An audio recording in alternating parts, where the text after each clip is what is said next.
Okay, we're going to go ahead and set up our project with Firebase. I have a new application, 0 modifications done to it. We're going to flip into the Firebase console and we're going to make a new project. Let's call this Firebase app. Notice how it says Android, iOS, or HTML. I suspect in the future there'll be a little plus icon and it'll be Flutter right here, or all of these will go away and it'll just say Flutter. I highly suspect that in the future Google is going to integrate with Flutter very tightly, mainly because they're Google products. All right, so we're just going to create our project. That is going to take a few seconds, and it's going to sit there in the background, and it's going to carve out a little space within Firebase for our application. Once it's done, it'll say you can continue. Your new project is ready. Ta-da! And you are dumped into the Getting Started screen. Notice how you have iOS, Android, and web. That's right, you can do Firebase straight off of with JavaScript. So we're going to be working with Android because we've been working with Android this whole time, but the iOS instructions are also very similar. There's also authentication, database storage, hosting, functions, etc. You have stability, along with analytics and a whole bunch of different views. We're going to be working in the develop section, or what I call the get stuff done section. First thing we should take a look at is authentication. Here we have users, and there are no users because this is a new app. Then we have sign-in methods. These are the different authentication methods into Firebase. Let's enable that anonymous, and let's enable Google sign-in.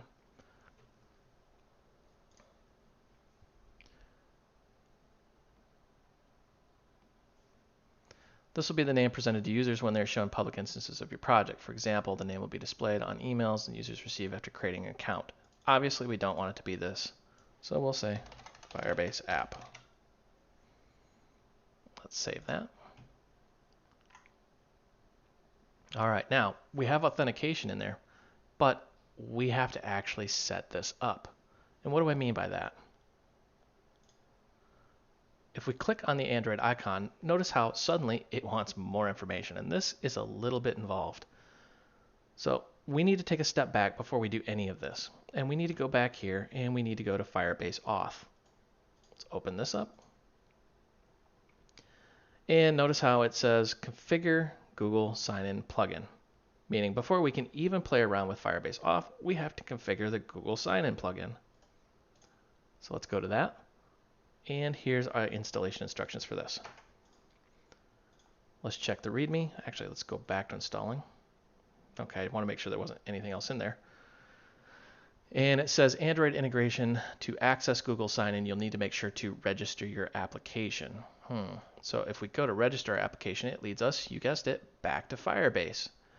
So the step it's talking about with register your application is actually right here. So if you just get to the getting started and you click that icon, boom, that's what we're talking about.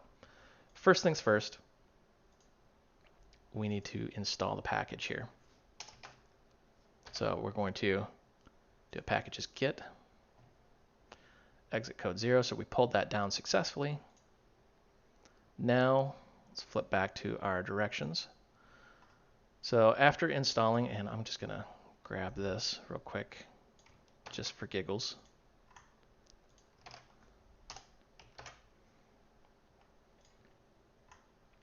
So after we've installed it, Android integration, make sure to register your application. You don't need to include the Google Services JSON file in your app unless you're using Google Services that require it, which we will. So a few key prospects about this video. First off, we will be using the JSON file. Second, make sure your emulator has the Google Play Store in it. If you're not sure, open up your emulator and you should see the play icon there, or when you go into the programs, you should see the Play Store in there somewhere. You'll have to make sure the Play Store is installed and configured, meaning you have an account that's linked to it. You've seen the voidrum005 at gmail.com. That's just one of the dummy accounts that I've been using. I highly, highly, highly suggest you use a dummy account when you're doing development, or you'll notice your actual Android phone that you use on a daily basis will start acting a little different as you're pulling down pictures that you took on the emulator. Things will get weird, trust me. All right, so we've got that in. We're going to have to register our app. So let's flip back to Firebase. Just for overview, you just go to the Firebase and then you go to Android.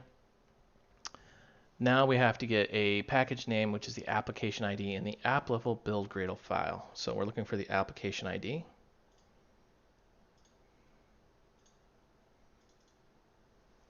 And let's see if we can find this. Are we in the wrong one? Let's double check here. I always get these two confused. It says in the app level build Gradle file, we want application ID.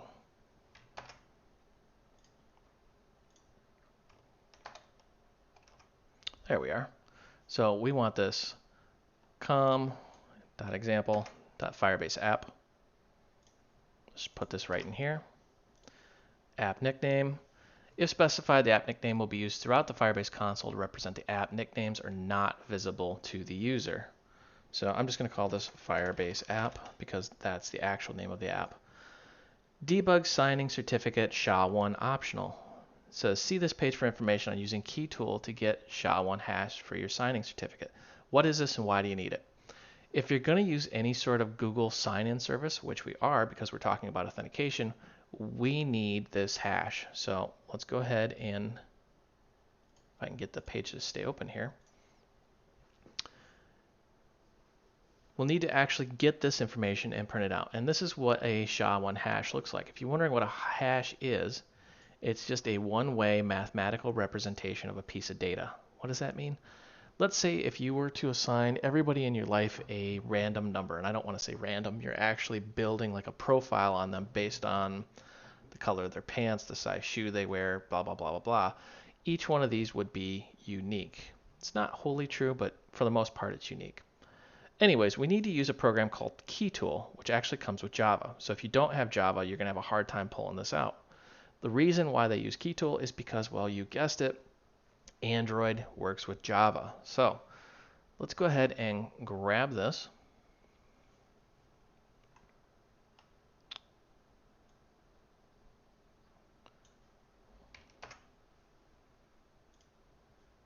And let's bring up a console here.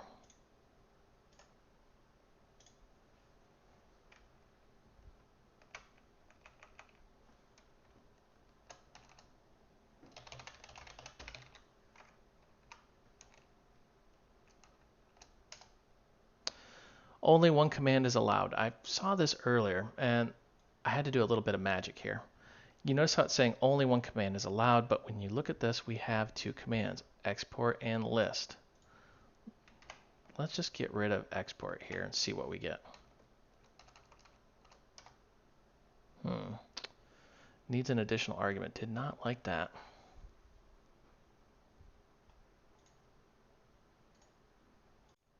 Ah, that's why. I grabbed the example and I didn't grab this. So let's grab this guy. If you're on Windows, click this. Otherwise, Mac Linux, use that. Let's paste this back in.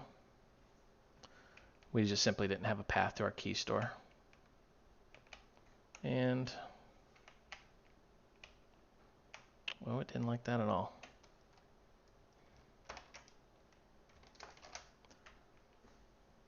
Having nothing but problems here. You know what?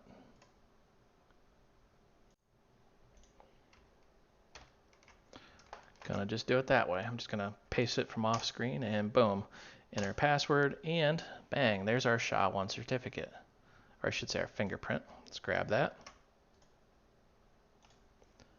And let's go back into Firebase. There it is in all its glory. Now, we want to register the application. And now it's telling us download this Google Services JSON file, and it even shows us where in an Android project to put it. It wants it under app, directly under app. So let's grab this.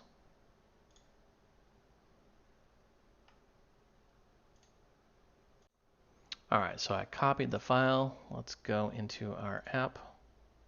Make sure we're not going to put that in the source here. And let's see if we can paste it here.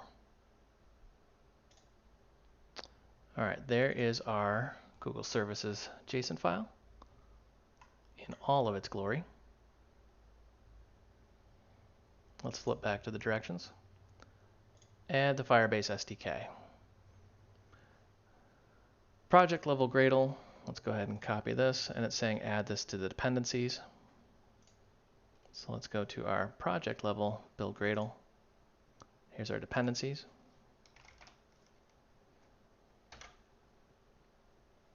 Flip this back. Now for the dependencies on the app level build Gradle.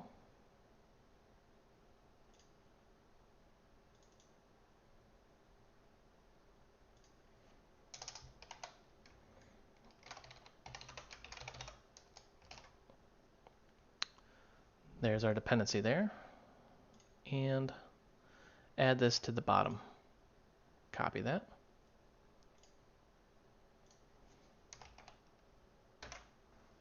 And I'm just going to add a comment here so we know why we put this here. We've got both of those in. And it says, finally press sync now in the bar that appears in the IDE. We really don't need to do that because, well, we're not in Android Studio. Click next. And it says, run your app to verify the installation. And it says, checking to see if the app communicated with our servers. Let's bring this up. And I'm just going to attempt to run this on our emulator here. It may take a minute because we're actually adding quite a bit of functionality to this application.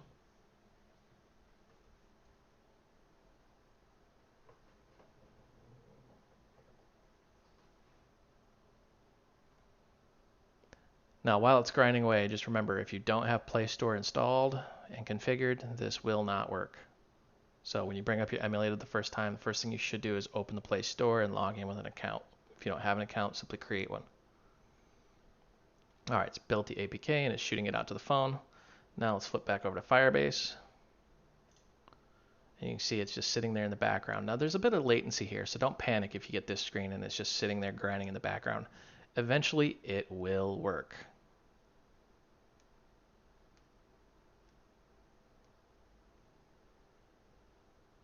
There we go. Congratulations, you've successfully added Firebase to your app, and then continue to the console. Now we have our Firebase app in here. We have com example Firebase, and it's got our nice little nickname. You can see there's one user in there, that was us, and we've got 0 metrics because nothing's been used. So we're good to go as far as authenticating with Google.